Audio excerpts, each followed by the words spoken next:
El tesoro de David, por Charles Spurgeon, Salmo número 135. Este salmo está compuesto de muchos fragmentos seleccionados y contiene la continuidad y el frescor de un poema original. El Espíritu Santo a veces se repite, no porque le falten pensamientos o palabras, sino porque es conveniente que nosotros oigamos la misma cosa en la misma forma. Con todo, cuando nuestro gran maestro usa repetición, es en general con variantes instructivas que merecen nuestra cuidadosa atención. Nos comentaba Spurgeon. Versículo número 1. Aleluya o alabad al Señor. Que los que están llenos de santa alabanza se esfuercen en estimular el espíritu a fin de los otros. No basta que alabemos a Dios nosotros, no somos bastantes para esta tarea.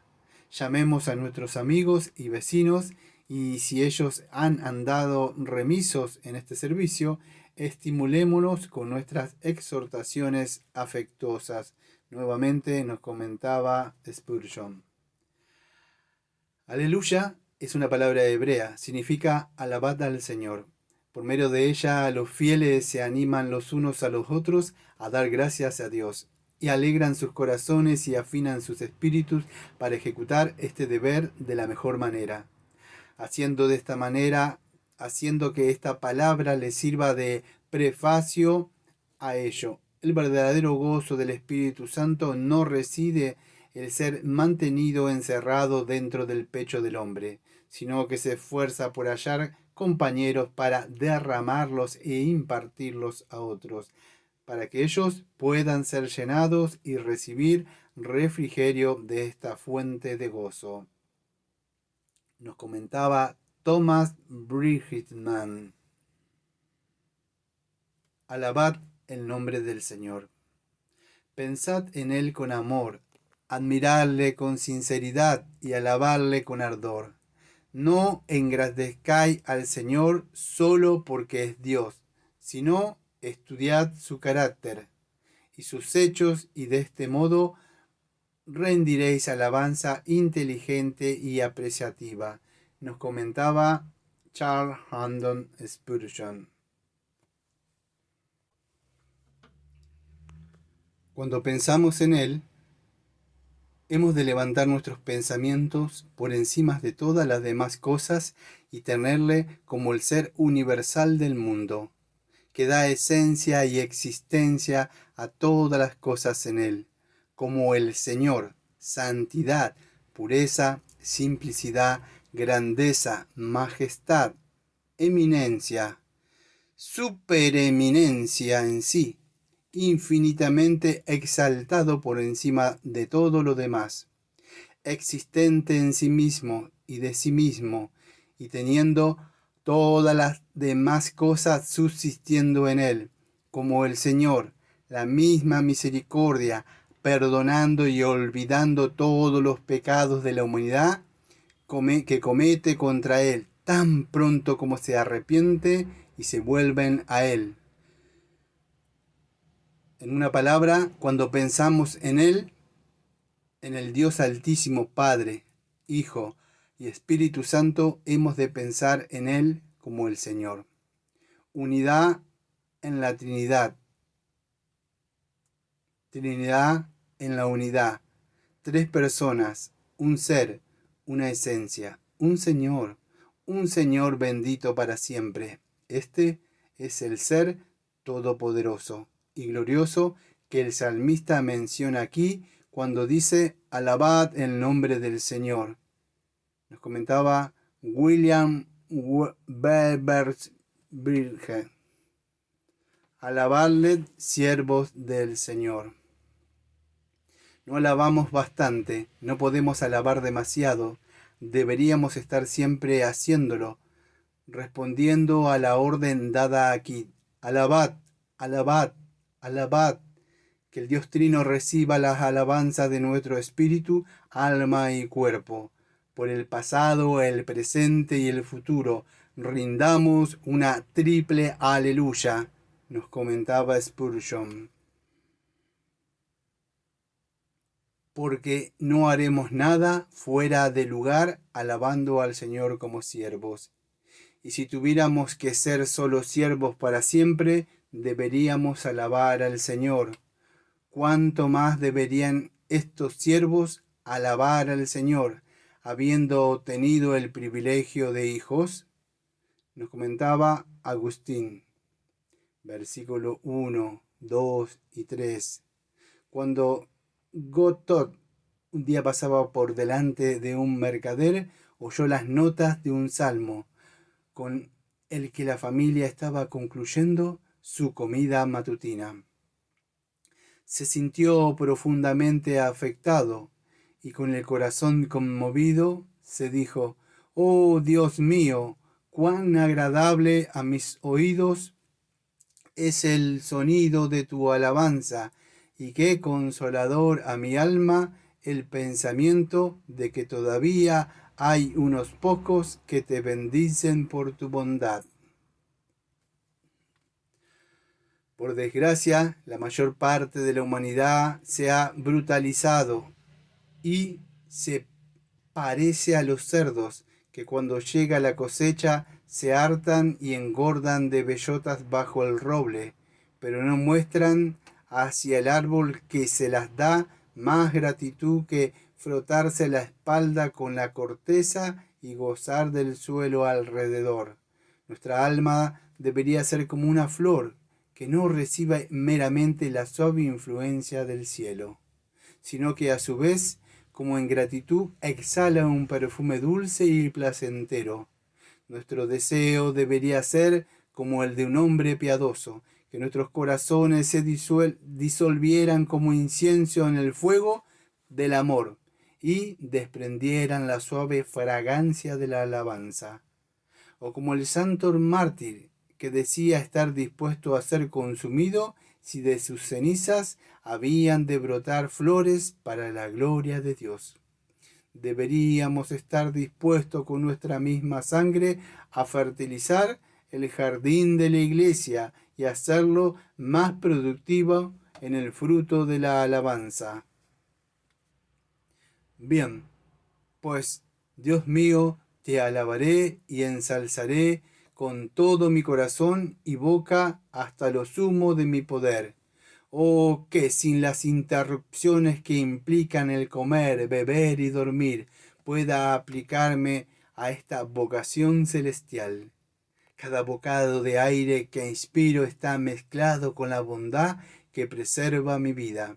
Que cada aliento que exhale sea mezclado por lo menos con el sincero deseo de tu honor y alabanza. Nos comentaba Christian Scriver, versículo número 3. Alaba a Jac, porque es bueno. Él es tan bueno que todo lo bueno se halla en él. Fluye de él y es concedido por él. Dios es la esencia de la bondad. ¿No hemos de hablar de ella? Cantad salmos a su nombre, porque Él es benigno. La mente se expande, el alma se eleva, el corazón se calienta, todo el ser se llena de deleite cuando estamos ocupados en cantar las alabanzas de nuestro Padre, Redentor, Consolador, cuando en alguna ocupación se unen la bondad y el placer, la proseguimos sin detenernos. Con todo, es de temer que pocos cantemos al Señor en la proporción en que hablamos a los hombres. Versículo número 4. Porque Jah ha escondido a Jacob para sí. La elección es uno de los argumentos más poderosos para adorar con amor. Escogido para sí. ¿Quién puede estar bastante agradecido por estar afectado por este privilegio?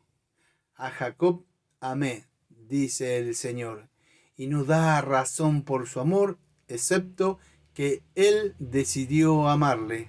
Jacob no tenía entonces nada bueno ni nada malo que ofrecer. Y con todo, el Señor decidió esto y habló de esta manera. Si se dice que la elección fue hecha con visión anticipada del carácter de Jacob, la cosa es quizás aún más notable, porque había poco en Jacob que mereciera una elección especial. Por naturaleza, Jacob no era en modo alguno un hombre que inspirara amor. No, fue la gracia soberana que dictó la decisión, nos comentaba Spurgeon. Jacob, Israel. Oh, bendito sea Dios que me ha escogido para entrar en el número de su pueblo especial. Muchos no tienen el conocimiento de Dios y otros viven en la iglesia, pero son carnales. Y que yo sea uno de su pueblo peculiar, un miembro del cuerpo místico de Cristo, oh, qué privilegio tan grande. ¿Y qué fue lo que le llevó a hacer esto? Nada, excepto la gracia gratuita. Por tanto, alabado sea el Señor, nos comentaba Thomas Manton. Posesión suya. ¿No va a asegurar sus joyas un hombre que no es descuidado en sus cosas? Y ellos serán míos, dice el Señor, mi propiedad personal, en el día que yo actúe y los perdonaré como el hombre que perdona a su hijo que le sirve. Malaquías capítulo 3, versículo 17. Si se incendia una casa, lo primero de que tendrá cuidado el propietario es de su esposa e hijos, luego de sus joyas y finalmente de la madera y otras cosas. Cristo aseguró primero a su pueblo que son sus joyas. El mundo es madera y otras cosas. Nos comentaba Richard Mayer, versículo número 5. Porque yo sé que el Señor es grande, y el Señor nuestro mayor que todos los dioses. La grandeza de Dios es una razón para que le adoremos tanto como su bondad, una vez es que estamos reconciliados con Él. Dios es grande, positivamente grande, relativamente y grande, superlativamente grande sobre todos los dioses. De esto el salmista estaba plenamente persuadido. Dice afirmando, sé. El conocimiento que vale la pena poseer, sabe por observación, inspiración y realización. No era un agnóstico, estaba cierto y seguro de la cosa, nos comentaba nuevamente Spurgeon. La palabra yo es muy enfática en el original.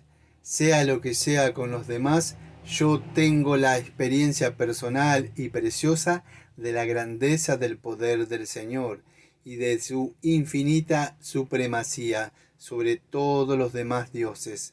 El autor del Salmo puede hablar o bien de todo Israel como una unidad o quizás ha formado este Salmo de modo que cada uno de los fieles pueda decir esto de sí mismo como su propio testimonio.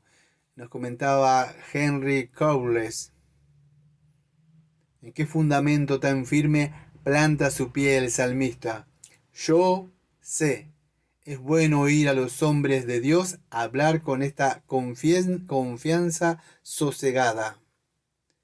Indudable, segura, tanto si es sobre la bondad del Señor como de su grandeza. Hay un conocimiento que termina en la cabeza, como el rayo en la cumbre de una montaña que no deja rastro tras de sí. Y hay un conocimiento que como un arroyo fertilizante penetra en los recovecos del corazón y da por resultado los frutos de la santidad, el amor, la paz y el gozo para siempre. Nos comentaba Barton Boucher, versículo número 6. Todo lo que el Señor quiere lo hace, en los cielos y en la tierra, en los mares y en todos los abismos. Su voluntad es realizada en todo el espacio. La orden del Rey es válida por todo el universo. Los paganos dividían el gran dominio. A Júpiter le asignaban el cielo, a Neptuno el mar, a Plutón las regiones inferiores. El Señor reina sobre todo. Su decreto no es anulado, su propósito no es frustrado. En ningún punto lo que quiere es puesto a un lado. El Señor hace su voluntad, hace lo que quiere. Ninguno puede detener su mano. Cuántas distintas las ideas de los paganos respecto a sus dioses. Cuán contrario incluso a las concepciones de Dios de ciertos llamados cristianos que le subordinan a la voluntad del hombre. Nuestra teología no enseña semejantes nociones del Eterno, puesto que no puede ser burlado por los hombres. Todo lo que quiere lo hace. No hay región demasiado elevada, no hay abismo demasiado profundo, tierra demasiado distante, mar demasiado ancho para su omnipotencia. Su placer divino se cumple en todo el reino de la naturaleza, nos comentaba Spurgeon, versículo número 7. Hace subir las nubes de los extremos de la tierra.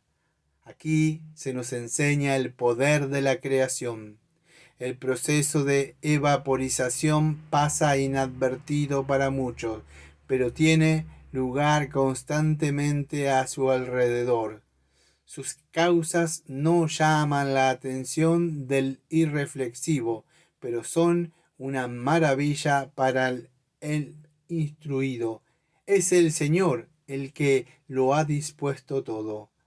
¿Qué sería una mera ley natural si su poder no la respaldara? Nos comentaba Spurgeon. El doctor Halley hizo varios experimentos en Santa Elena, referentes a la cantidad de agua que se evapora diariamente, solo en una milla cuadrada de superficie en el mar, y halló que ascendía a la cantidad de 6.194 toneladas diarias de agua. De la superficie del mar Mediterráneo, en un día de verano, se evaporan 5 millones de toneladas de agua. Podemos fácilmente calcular lo que significa esto en un año, y en 2000 años sería bastante para dejar vacío todo el mar si no se añadiera agua de varias procedencias, lluvias, ríos, continentes desde el Atlántico. En cuanto al poder requerido para evaporar este agua, los cálculos del Dr. Hall nos dicen que si tuviera que hacerse por medio de calor artificial, carbón, por ejemplo, se requeriría trillones de toneladas, una cantidad muy superior a la existente en todo el mundo. No olvidemos que este proceso silencioso y seguro ha venido realizándose desde hace millones de años. Samuel King hace los relámpagos para la lluvia. Hay una íntima relación entre el relámpago y la lluvia. Todo ello ordenado por Dios, no una fuerza independiente. Las aguas siempre cambiantes, lluvias, vientos y corrientes eléctricas circulan como si fuera la sangre vital del universo, nos comentaba Spurgeon. Todos admiten de buen grado que Dios es el autor de la lluvia, el trueno y el viento, en cuanto Él originalmente estableció este orden de cosas en la naturaleza, pero el salmista va más allá de esto, sosteniendo que cuando llueve, esto no es realizado por un instituto ciego de la naturaleza, sino como consecuencia del decreto de Dios, que se complace a un tiempo en oscurecer el cielo con nubes y en otro en aclararlo para que brille el sol, nos comentaba Juan Calvino. Es un gran ejemplo de la sabiduría divina y su bondad que el relámpago vaya acompañado por la lluvia para suavizar su furor e impedir sus efectos dañinos. Así como en medio del juicio Dios recuerda la misericordia, las amenazas de su palabra contra los pecadores son como el relámpago. Nos abrazarían si no fuera por sus promesas hechas de la misma palabra a los penitentes, que como una lluvia benéfica desvían su furor y consuelan sus espíritus atemorizados. Nos comentaba George Hall, versículo número 8. Él es quien hizo morir a los primogénitos de Egipto, desde el hombre hasta la bestia. Aquí hay motivo para alabar al Señor, porque esta mortandad fue un acto de justicia contra Egipto y de amor hacia Israel. ¡Qué golpe tan terrible! Todo primogénito muerto en un momento. Cuán terrible ha de haber sido para la nación y cómo debe haber dejado aterrados a los enemigos de Israel. Las bestias, a causa de su relación con el hombre, sufren en muchas formas como él. El primogénito de las bestias ha de morir como el primogénito de sus dueños, porque el golpe tenía por objeto dejar consternados a los egipcios, y realizó su propósito. El primogénito de Dios había sido herido gravemente y fue librado por el Señor al aplicar a sus opresores un trato equivalente. ¿Es pues Dios injusto? ¿Se venga a Dios? No, en modo alguno. Esto es un acto de retribución. Los egipcios habían matado a los hijos de los israelitas, echándolos al río. Ahora la aflicción ha caído sobre ellos.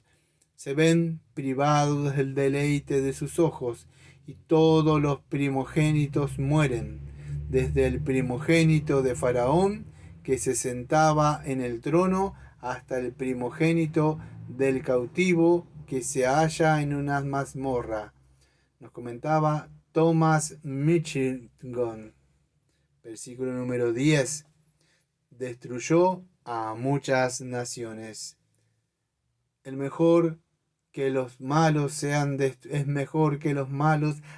destruidos 100 veces, que no tienten a los que todavía son inocentes, a que se añadan a su compañía.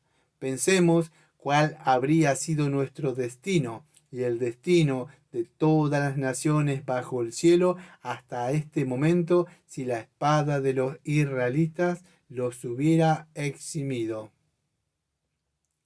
Incluso, tal como quedaron las cosas, los pocos cananeos que se quejaron en las naciones circuncidantes tentaron a los israelitas con sus prácticas idolátricas. Según leemos, llevando al pueblo de Dios a apartarse de su servicio al mismo. Pero si los paganos hubieran vivido en la tierra como sus iguales, y más aún, se hubieran casado en abundancia con los israelitas, ¿cómo habría sido posible, hablando humanamente, que hubiera sobrevivido algún destello de la luz de la verdad de Dios hasta la venida de Cristo? ¿No habrían perdido los israelitas su carácter peculiar? Y aun si hubieran retenido el nombre del Señor como el de su Dios, ¿no se habrían formado en él nociones indignas de sus atributos? Y le habrían adorado con prácticas tan abominables como las que ofrecen los moabitas a Quemos o los filisteos a Dagón. Pero en esta lucha del destino de las naciones de Palestina dependía la felicidad de la raza humana. Los israelitas no luchaban solo por ellos mismos, sino también por nosotros. Puede considerarse pues que estaban luchando contra los enemigos de toda la humanidad. Es posible que se sintieran tentados por el mismo hecho de su diferenciación a despreciar a las otras naciones. Con todo, hicieron la obra del Señor. Con todo, preservaron intacta la simiente de la vida eterna y fueron los vehículos de bendición a todas las demás naciones, aunque ellos mismos no disfrutaron de ella. Nos comentó Thomas Arnold.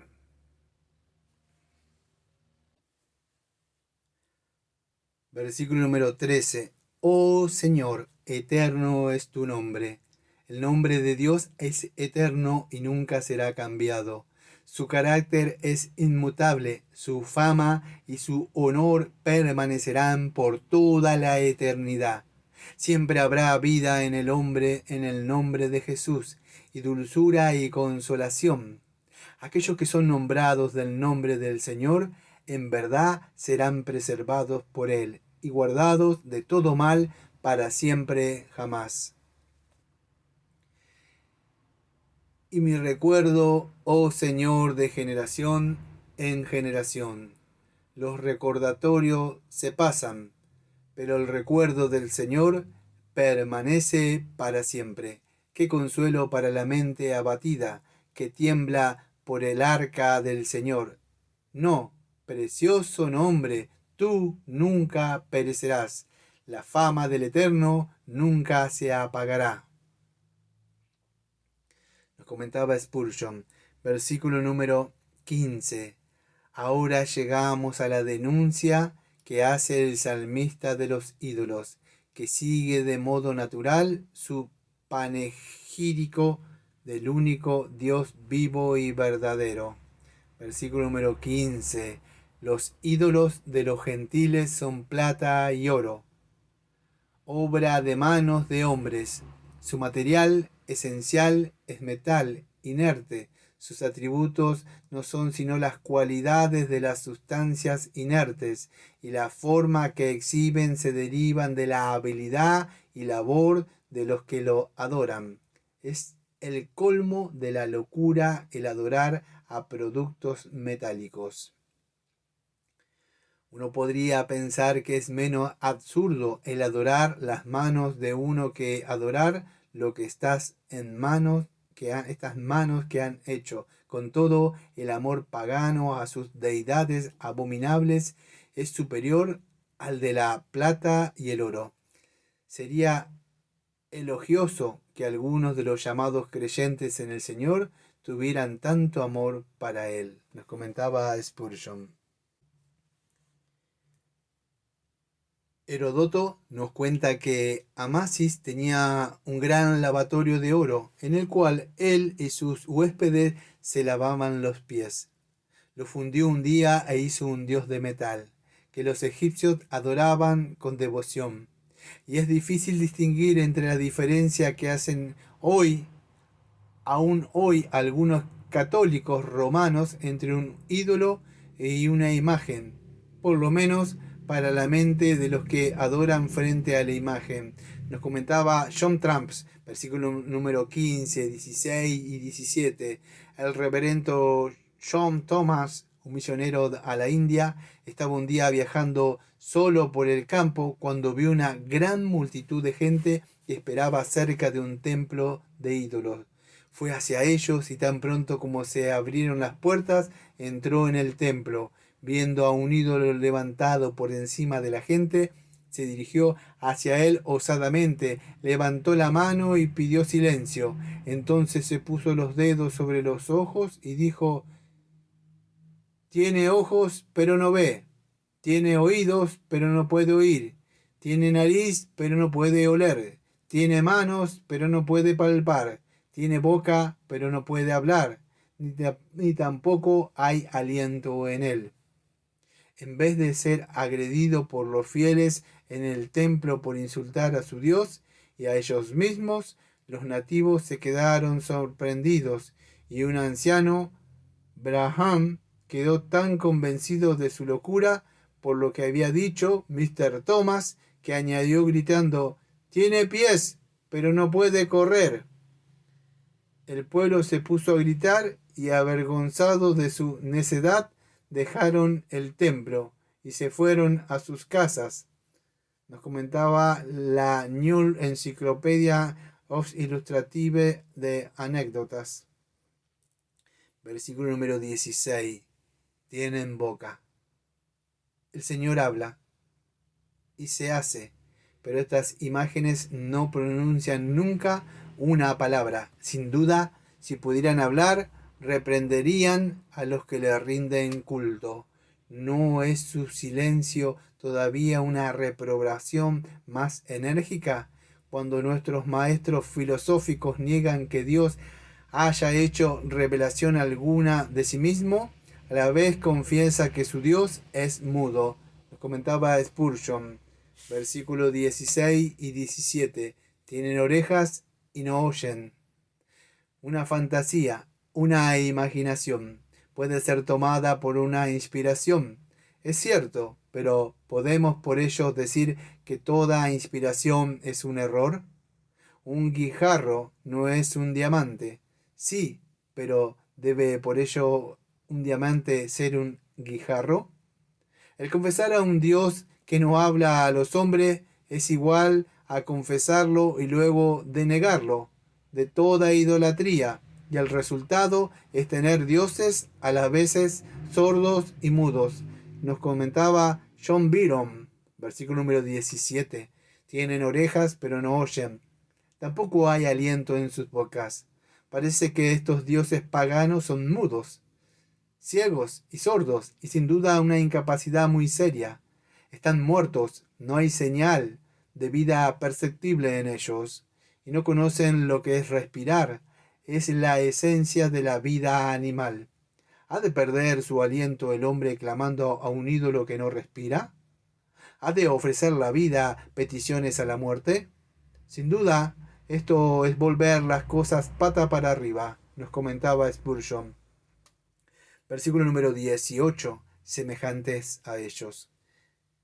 En cierta montaña de Alemania se ve un fenómeno singular, conocido como el espectro de los Brocken. El viajero que al amanecer está de pie en la cresta más alta contempla un espectro de colosales proporciones, pero de hecho es su propia sombra, proyectada sobre las brumas de la mañana por el sol que se levanta y que imita naturalmente todo movimiento del que es causa de la misma. Así las naciones paganas han confundido su propia imagen por la deidad. Sus dioses despliegan las debilidades y pasiones humanas. Escasas virtudes proyectadas y magnificadas sobre los cielos, tal como las pequeñas figuras de la transferencia de las linternas mágicas se proyectan en gran tamaño, iluminadas sobre una sábana blanca. De Elan Foster, de New Encyclopedia of Illustration.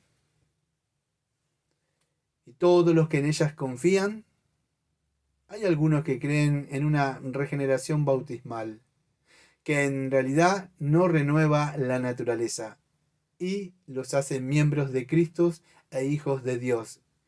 Si bien no tienen nada del Espíritu de Cristo ni las señales de la adopción, podemos ahorrarnos esta imitación de la obra divina para no caer en otro tipo de idolatría. Nos comentaba por último Charles Harold Spurgeon.